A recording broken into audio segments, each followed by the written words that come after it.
Hi welcome back to my channel. ఈరోజు కథ నా ప్రియసఖి 8వ భాగాన్ని వినేద్దాం. ఏంటి వదిన అంత బెదిరిపోయావు?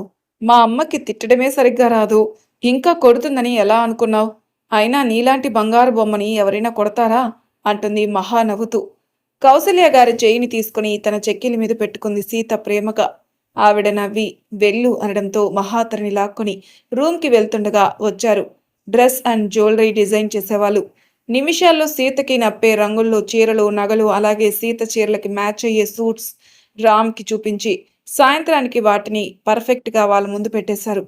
1 గంటలో ఇన్ని పనులు చెయ్యొచ్చా అనుకుంది సీత. వాళ్ళు వెళ్ళగానే మహా, సీత రూమ్కెళ్లారు. వదినా, నువ్వు రెస్ట్ తీసుకో అని చెప్పింది మహా. పర్వాలేదు మహా, మధ్యాహ్నం పడుకునే అలవాటు నాకు లేదు, అంత త్వరగా నేను అలసిపోను అని చెప్పింది సీత. సీత మాట్లాడుతుంటే అలాగే చూసి, నిన్నట్టుండి నువ్వు మాట్లాడిన మాటల్లో ఇదే చాలా పెద్దది తెలుసా వదినా అంటూ నవ్వేసింది మహా. వదినా, నీకు అన్నయ్య ముందే తెలుసా అని అడిగింది మహా సీతని. లేదు అంటుంది సీత. మరి ఎలా పెళ్లి చేసుకున్నావు అసలు? మనిషి ఎవరు అనేది కూడా నీకు తెలీదు, ఏ నమ్మకంతో అన్నయ్య వెంట వచ్చావు అంటుంది మహా. ఆ ప్రశ్నకి సమాధానం సీత దగ్గర కూడా లేదు. ఏ నమ్మకంతో, ఏ ధైర్యంతో రామ్ వెంట వచ్చేసిందనే ప్రశ్న తనలో కూడా ఉంది. మహా మాటలు విన్న రామ్ సీత ఏం చెప్తుందో చూద్దామని డోర్ దగ్గరే ఆగిపోయాడు. ఎంతసేపటికి సీత మాటలు వినిపించకపోయేసరికి రూంలోకి చూడ్డానికి ప్రయత్నించాడు.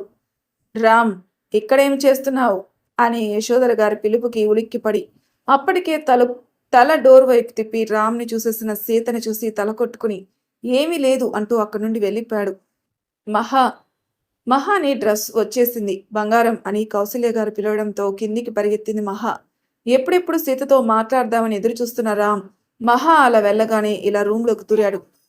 మహా వెళ్లడంతో మోకాల మీద తల ఆనించి కళ్ళు మూసుకున్న సీత డోర్ సౌండ్ మళ్ళీ అవడంతో కళ్ళు తెరిచింది.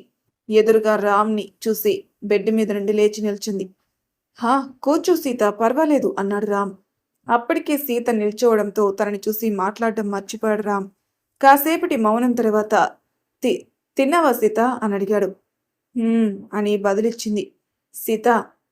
అది అది మొబైల్ ఛార్జర్ కోసం వచ్చాను అంటూ అక్కడున్న ఏదో ఒక కేబుల్ పట్టుకుని బయటికి వెళ్ళిపోయాడు రామ్. ఛీ యదవా, ఏమైందిరా నీకు? ఇంకో మాట మాట్లాడితే నీ సొమ్ము ఏమైనా పొయ్యేదా?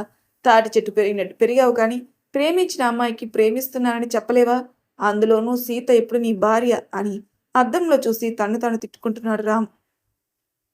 అన్నీ సాఫీగా సాగుతున్నప్పటికీ పూజయ్యాక గజలక్ష్మి మాటలు మాత్రం సీత మర్చిపోలేకపోతుంది.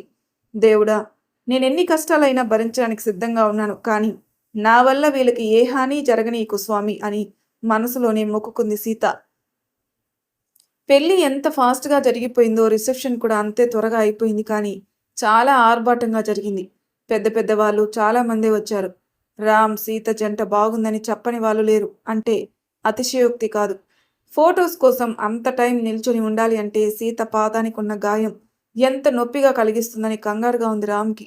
నిమిషానికి ఒకసారి సీతను గమనిస్తూ ఉన్నా తన ముఖంలో ఆ బాధ తాలూకు ఆనవాలు ఏమాత్రం తెలియడం లేదు రామ్కి. కానీ ఆ గాయం ఇంకా పచ్చిగానే ఉంది. నొప్పి లేకుండా ఎలా ఉంటుంది?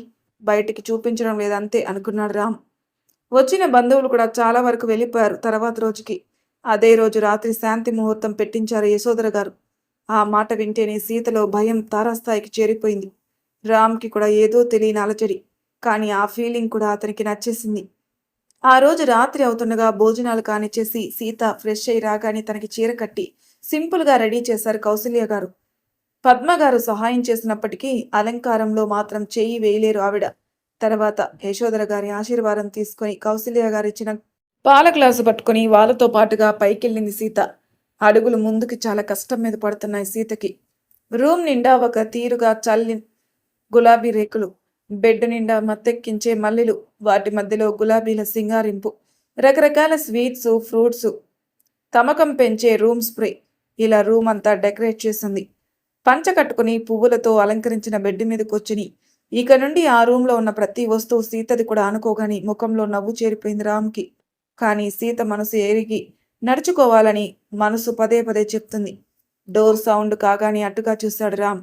ముఖంలో అలజడి, చేతుల్లో వణుకు ఉన్నప్పటికీ దేవకన్యం తలపిస్తుంది సీత. సీతని చూసి బెడ్ మీద నుండి లేచి నిల్చున్నాడు. సీతని పంపి డోరు మూసేసి వెళ్లారు కౌసల్య, పద్మగారు. పద్మగారు కిందికి వెళ్ళి అక్కడ ఆవిడ్ని చూసి నవ్వుతున్న రాములు వారిని చూసి చేతులు జోడించి ముందు రోజు గజలక్ష్మి మాటలు తలుచుకుని కంట్లో నీరు చేరగా కళ్ళు, చీర కొంగుతో ఒత్తుకుని, అది బుద్ధి తెలిసిన దగ్గర నుండి ఏ రోజు నిన్ను స్మరించకుండా ఉండలేదు. దాని జీవితం నాలాగా చెయ్యకు స్వామి. ఆ చిట్టి తల్లి కడుపు త్వరగా పండేలాగా చూడు. ఇక అది పడిన మాటలు, చూసిన కష్టాలు చాలు. ఇకనైనా సుఖంగా సంతోషంగా పిల్లా పాపలతో హాయిగా బ్రతకనివ్వు అని మనసులో మొక్కుకున్నారావిడ. సీతను చూసి ఇలాగే కాలం ఆగిపోతే బావుండనుకున్నాడు రామ్. ఆ రూమ్ ఎఫెక్ట్ వల్ల కావచ్చేమో రామ్కి ఏసీలో కూడా చెమటలు పట్టేస్తున్నాయి. చాలాసేపు మౌనం మిగిలింది వారి మధ్య. మెల్లగా తేరుకొని నుదుటిన పట్టిన చెమటలు తుడుచుకుని, సీ సీత, అక్కడే ఆగిపోయావేంటి? ఇలారా అని పిలిచాడు. రామ్ మాటలకి కూడ తీసుకుని అడుగులో అడుగు వేస్తూ రామ్ దగ్గరకొచ్చి చేతిలో ఉన్న పాల గ్లాస్ ముందుకు చాపింది. రామ్ ఆ గ్లాస్ అందుకుని పక్కన పెట్టి వణుకుతున్న సీత చేయి పట్టుకుని బెడ్ మీద కూర్చోబెట్టి రామ్ కింద కూర్చోగానే లేచి నిల్చుంది సీత. అబ్బా సీత, కూర్చో అంటూ మళ్ళీ తనని కూర్చోబెట్టి తను కూడా సీత పక్కన కూర్చుని సిగ్గు మొగ్గలవుతున్న సీతని చూస్తూ కూర్చున్నాడు. ఒక చేత్తో సీత చేయి పట్టుకుని మెల్లగా ముద్దాడి పక్కనే ఉన్న పాల గ్లాస్ అందుకుని తను సగం తాగి మిగిలింది సీతకిచ్చాడు. సీత రామ్ వంక చూడలేదు. అలాగే తల వంచుకుని ఆ గ్లాస్ అందుకుని మిగిలిన పాలు తాగేసింది. తన 2 చేతుల్లోకి సీత ముఖాన్ని తీసుకుని ప్రేమగా నుదుటిన ముద్దు పెట్టాడు. ఆ స్పర్శకి కళ్ళు మూసేసింది సీత. సుతారంగా తన కనుల మీద ముద్దాడి రూమ్ నిండా ఉన్న గులాబీలు సొగసు తలదన్ని అంత ఎర్రగా ఉన్న అదురుతున్న తన అదరాలని బంధించాడు రామ్. రామ్ ముద్దుకి సహకరిస్తూ రామ్ చుట్టూ చేతులు వేసింది సీత. రేయ్ అనే కేక వినిపించి కళ్ళు తెరిచి చుట్టూ చూశాడు. వెతక్కు, కనపడను అనే వాయిస్ తనలో నుండే వినిపించింది రామ్కి. కరెక్ట్గా గెస్ చేశావు. నువ్వు రామ్ అయితే నేను నీ ఆత్మరామ్ని అని చెప్పింది రామ్ ఇన్నర్ వాయిస్. తల విదిలించి చూశాడు. ఇంకా డోర్ దగ్గరే ఉంది సీత. ఇదంతా నా కళ అనుకున్నాడు రామ్. లేకపోతే నీకు అంత సీను రియాలిటీలో ఎక్కడుంది అన్నాడు ఆత్మారాం. నా గురించి నీకు పూర్తిగా తెలియదు కన్నా. ఇప్పుడు చూడు సీతతో ఎలా మాట్లాడతాను అన్నాడు రామ్. అది చూద్దాం కదా. నేనేమైనా బయట ఉంటానా ఏంటి? ఇక్కడే నీ లోపలే ఉంటాను కదా అన్నాడు ఆత్మారాం. రామ్ సీత వంక చూసి సీత, అక్కడే ఆగిపోయావేంటి? ఇలారా అన్నాడు. రామ్ ఊహలో లాగానే మెల్లిగా అడుగులో అడుగు వేస్తూ వచ్చింది సీత. తన చేతిలో ఉన్న పాల గ్లాస్ ఇంకా ఇవ్వడం లేదేంటి అని రామ్ అనుకుంటూ ఉండగా, కన్నా అది డ్రీమ్ బుజ్జి అన్నాడు ఆత్మారాం. ఆత్మారాం గొంతు నొక్కేసి లోపలికి తోసేసి సీత చేతిలో నుండి గ్లాస్ తీసి పక్కనున్న టేబుల్ మీద పెట్టాడు రామ్. సీత భయం ఇంకాస్త పెరిగింది. కూర్చో సీత అన్నాడు రామ్ తన బీన్ బ్యాగ్ మీద కూర్చుంటూ. రామ్ ఎదురుగా ఇబ్బందిగానే కూర్చుంది సీత కూడా. సీత అని పిలిచాడు రామ్. అంటూ రామ్ ముఖం చూస్తుంది సీత. అది అది స్వీట్స్ తింటూ మాట్లాడుకుందాం అన్నాడు రామ్ ఒక లడ్డు సీత చేతిలో పెడుతూ. లడ్డూని వేలతో తిప్పుతూ దాన్ని చూస్తూ కూర్చుంది సీత. సీతతో ఎలా మాట్లాడాలని తటపటాయిస్తూ కూర్చున్నాడు రామ్. రామ్ తిప్పలు చూస్తే నవ్వొస్తున్నా రామ్ని కదిలించే ధైర్యం చేయలేదు సీత. రామ్ సీతని చూడ్డం, సీత రామ్ని చూడగానే చూపు తిప్పేయడం చాలాసేపు ఇదే వరుస. జై హనుమాన్ అనుకుని కాస్త ధైర్యం తెచ్చుకొని సీత అని పిలిచాడు మళ్ళీ. సీత తలెత్తి రామ్ని చూడగానే ఏం మాట్లాడాలో తెలియక ఎంతసేపు చేతిలో పట్టుకుంటావు లడ్డూని, తినే అన్నాడు. అని మళ్ళీ తలదించేసింది సీత. రామ్ ఆలోచనలు ఎలా ఉన్నా తన సీత తన రూమ్లో ఉంది. ఇక నుండి తన బెడ్ షేర్ చేసుకుంటుంది. ఏదో ఒక రోజు తన ప్రేమని అర్థం చేసుకుని తనతో లైఫ్ స్టార్ట్ చేస్తుంది. ఈ ఆలోచన మాత్రమే మనసును ఉక్కిరి బిక్కిరి చేస్తుంది. ఇంకాస్త ధైర్యం తెచ్చుకొని సీత అని మళ్ళీ పిలిచి తన ఎదురుగా చేయి చాపుతాడు రామ్. సీత రామ్ని ఎదురుగా ఉన్న చేతిని చూసి తన చేతిలో ఉన్న లడ్డు రామ్ చేతిలో పెడుతుంది అమాయకంగా. రామ్ తల కొట్టుకుని సుకుమారంగా ఉన్న సీత చేయి పట్టుకున్నాడు. సీత గుండె వేగం పెరిగింది అమాంతంగా.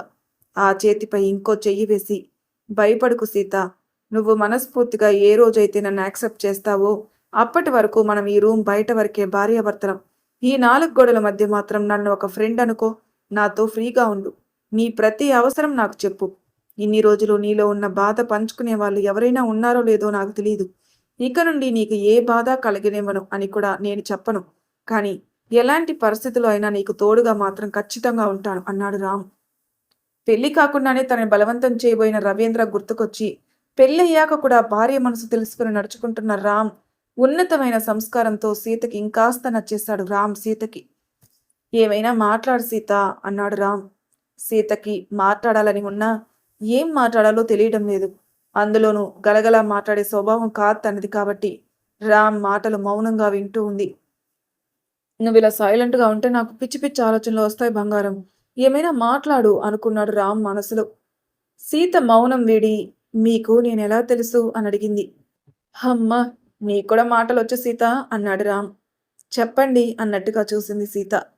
నీలో ఉన్న చాలా సమాధానం లేని ప్రశ్నలకి నీకు క్లారిటీ ఇవ్వాల్సిన బాధ్యత నాకు ఉంది అంటూ రామ్ లేచి తన ఎదురుగా ఉన్న పెయింటింగ్ని వెనక్కి తిప్పాడు.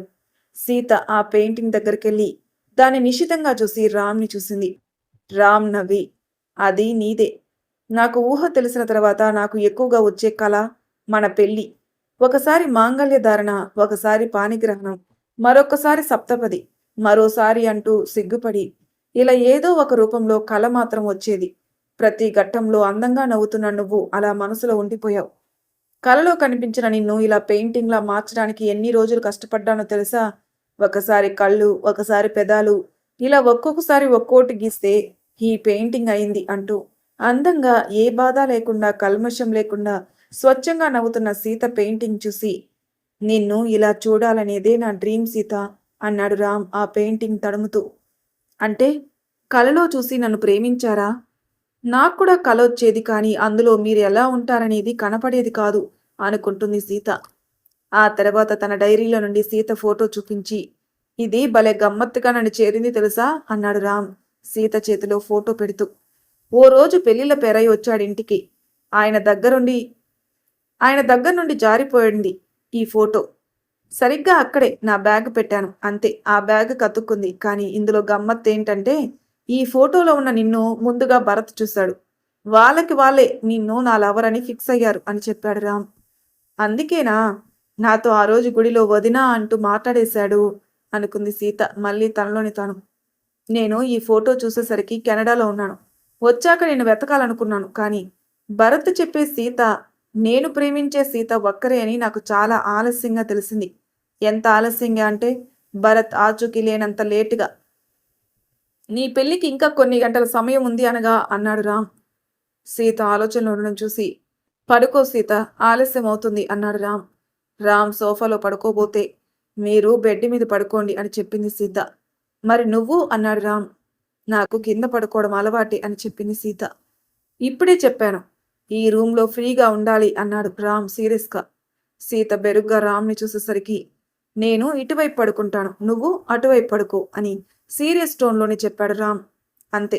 బెడ్ మీద ఒక మూలకి పడుకుంది సీత. తనని చూసి నవ్వుకుంటూ పడుకున్నాడు రామ్. చెరువు పక్కకి తిరిగి పడుకున్నారు కానీ ఇద్దరికీ నిద్ర పట్టడం లేదు. ఒకే బెడ్ మీద ఇద్దరు మనుషులు రెండు వేరువేరు ఆలోచనలు సుడుల్లో తిరుగుతున్నారు.